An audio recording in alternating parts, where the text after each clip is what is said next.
Alright, let's break this down. So, when we talk about the Indian stock market, those big names like the Nifty 50 and the BSE Sensex.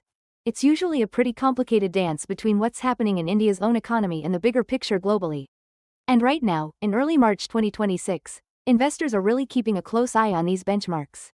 They're always trying to figure out what's truly driving those daily ups and downs, especially during times when the market takes a dive. Now, a really important indicator for market sentiment is the India VIX. It essentially tells us how much the market expects things to jump around, or how much volatility is on the horizon. It's a big clue about whether investor confidence is shifting. And to make things even more interesting, there's a GIFT Nifty.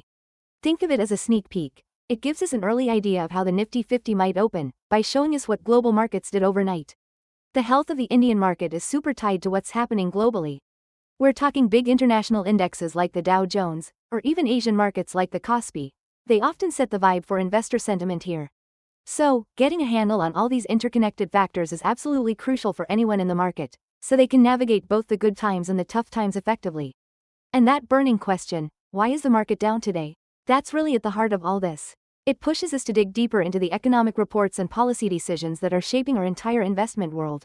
So, in this video, we're going to break down all these influences, trying to give you some clarity on what's truly driving current market conditions.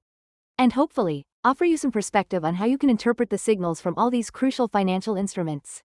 Okay, so the Nifty 50 and the BSE Sensex? These are basically the two main ways we check the pulse of the Indian stock market. They're each made up of some of the biggest and most active Indian companies you'll find listed on the National Stock Exchange. That's the NSE, and the Bombay Stock Exchange, or BSE, respectively.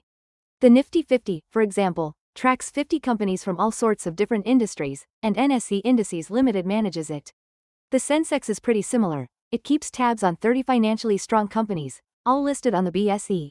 These indices? They're super important benchmarks. They give us a quick snapshot of the overall health of the Indian economy and how businesses are performing. What makes them go up or down?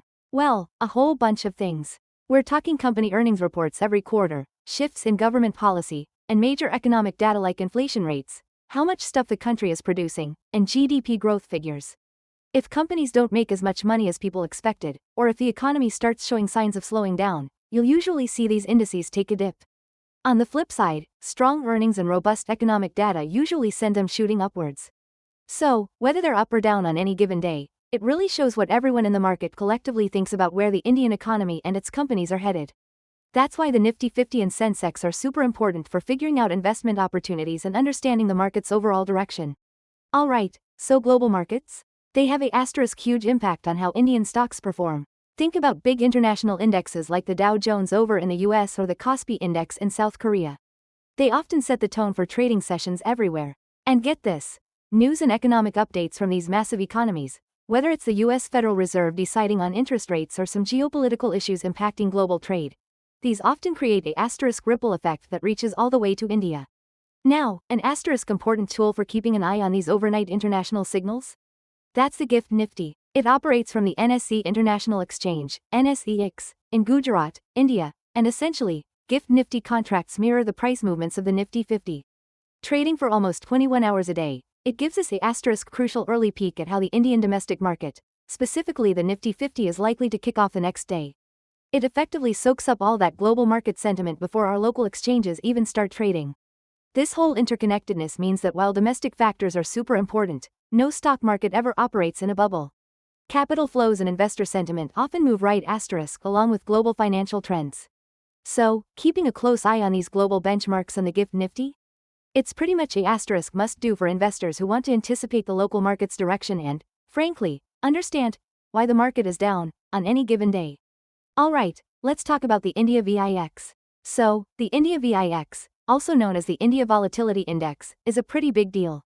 It's basically our go-to for figuring out what the market's thinking and how much roller coaster action we might see in Indian stocks. You might hear it called the fear gauge, and for good reason. It's calculated using prices from Nifty 50 index options, and essentially, it tells us what the market expects in terms of wild swings over the next 30 days. Now, if the VIX starts climbing, that's a signal that more turbulence is expected. It usually means investors are getting nervous or even fearful, and often, it pops up right before or during a big market dip. But if the VIX is low, that usually means the market's feeling pretty chill and stable. So, what makes the India VIX jump around? Well, it's a whole bunch of stuff. We're talking about anticipated changes in the central bank's money policy, upcoming national elections, big geopolitical headlines, and even major company announcements. For example, worries about inflation, a global economic slowdown, or some unexpected policy changes can send the VIX soaring pretty quickly. That's why understanding the India VIX is absolutely crucial for investors. It gives you a look ahead at market risks and helps you figure out how to protect your investments, or even spot potential buying opportunities when everyone else is freaking out.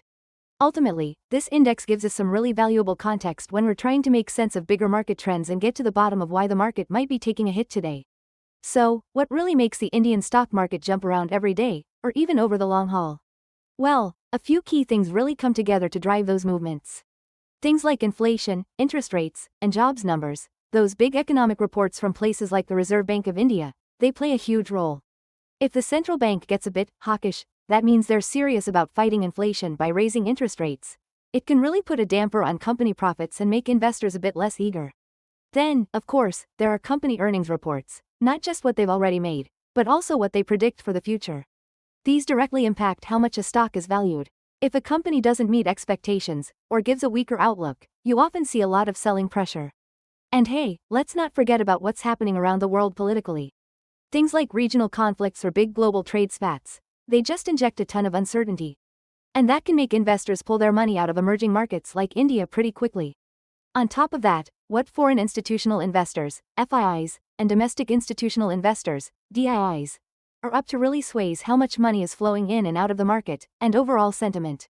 If FIIs start selling off a lot, that can really push down the main indices, and often, that's a big part of why the market is falling today. And finally, global commodity prices, especially crude oil, hit India's import bill and company profits directly. A sustained jump in oil prices can really fire up inflation and widen India's current account deficit, which, you guessed it, doesn't do any favors for market sentiment. So, understanding all these different moving parts? It's a constant effort. You need to keep analyzing and have a really nuanced grasp of how their ripple effects could play out across the entire Indian stock market.